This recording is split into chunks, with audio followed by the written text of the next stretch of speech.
Hi everyone, today welcome to my channel Ellis Fulham Fan, and today we're going to be talking about Matchday review against Bournemouth on Friday tomorrow at 8 o'clock, and it'll be at Vitality Stadium in Bournemouth away again. So let's talk about this. Before we talk about Bournemouth, what was happening against Aston Villa last week? At the Villa Park was first half was we're on top of class against Aston Villa. Then the second half we've been heads down and we didn't play well. What was happening first half when 3 minutes time followed by the corner when Sasha Luka made a cross to Raul Jimenez, he scored a header, then he went the bottom right and keeper can't do it. Martinez can't do anything about it. And then in 8 minutes, when we still 1-0 up, Raul Jimenez was on the floor, like he had his back injury or something, like tackled by I think it was Morgan Rogers, an Aston Villa player. He went on the floor, then he had to substitute off by Adama Traore had to come on with the he doesn't know what position he was gonna go. I think he was like a left wing or top strike or something. Like he was confused. Then Raul Jimenez was to give away the shirt like after he subbed him off when he got injured, but it was kind though. Like it was kind. And then in phase 6 minutes when Aston Villa has turned up, like Ollie Watkins. He ran the ball, and then I don't even know how he scored. Like he basically, if hit the first touch, it didn't chip goalie. Like he was like hit the all the way high up, and then went in, and then Bassi just nearly cleared it out by the goal. But I thought he looks offside, but it's definitely onside. But do you know what? You know why Aston Villa didn't deserve that goal? Because if you see that happen in 20 minutes, that Fulham have been demolished Aston Villa. Like, referee didn't call for 2 penalties in the first half. When the first one, when Josh King, he ran for the ball, he was going to go for a shot. And then Martinez, he was come out, like, in a box, like, in a goal. And then He took Josh King's legs out. Like he just used his knee to took him out. Like how's that not given? And then referee just booked the Josh King like for yellow card. Like for a dive. Like how's that even a dive? Like in my opinion, it's not a dive. Like I feel it's definitely a pen. And then the second one, Josh King has the shot again, and then he took his shot, well, it was going on target, and then someone handballed it on the penalty spot. Like, if you see your hands behind, like on his back, then he touches his hand, like he just can't get us out of the way. Like he just touched his hand. Like, I don't even know how referees not checked the VAR to see if this is not given a penalty, but I just don't get it. Then we were robbed. If we had the 2 penalties, we could have been 3-0 up. The game would have been changed, but it's a shame. Then in second half, when Aston Villa has quality play well in the second half, they have turned up like to score more goals. Like John McGinnigan, who scored at long range, like it was a great goal by the ball left corner, but Leno had no chance to saving it.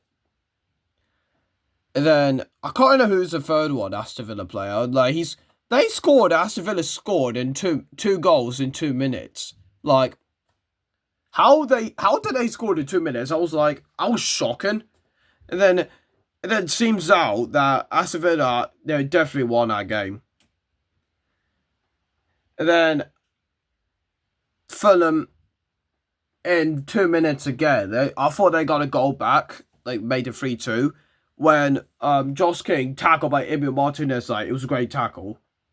They passed to Traore, then he passed to Sasha Lukic, and then guess what? And then Sasha Lukic, he took his shot, and he got blocked by the Aston Villa defender. Like, how did that not go in? Like, I don't know how he not scored that anyway, but it was an open goal. Like, if we had a 3-2 back, the game would have been changed. Like, Fulham would have definitely heads up to get a draw or win. But how did that not go in? And then it seems out Fulham has lost their heads. Like, they lost. But, shame. And then when referee blew the whistle, I knew this was going to happen. That Aston Villa 3, Fulham 1. We've lost 2 away wins. And now, instead of Aston Villa now, let's talk about Bournemouth.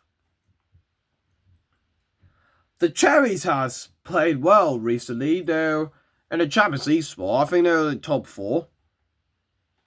Like, they actually done well.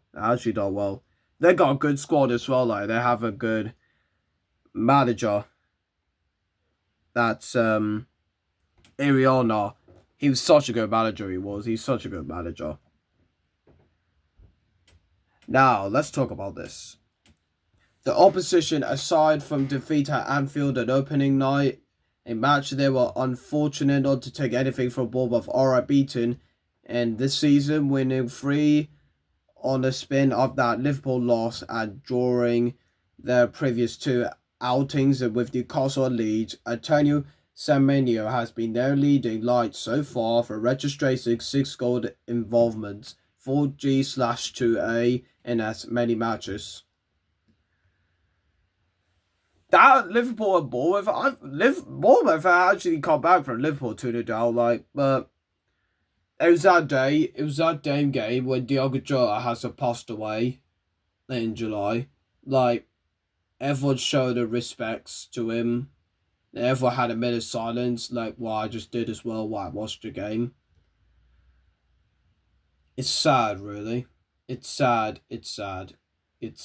And his brother as well, Andre Silva. Like, I can't believe they died. But they had a car accident. But I don't even know how that happened. But it was a car accident. Like, basically, like, the Diogo Jota has a 2 weeks of it for the wedding. Like, after 2 weeks, and then in 2 weeks' time, and he died in a car crash with his brother. Like, it's so sad. It's so sad.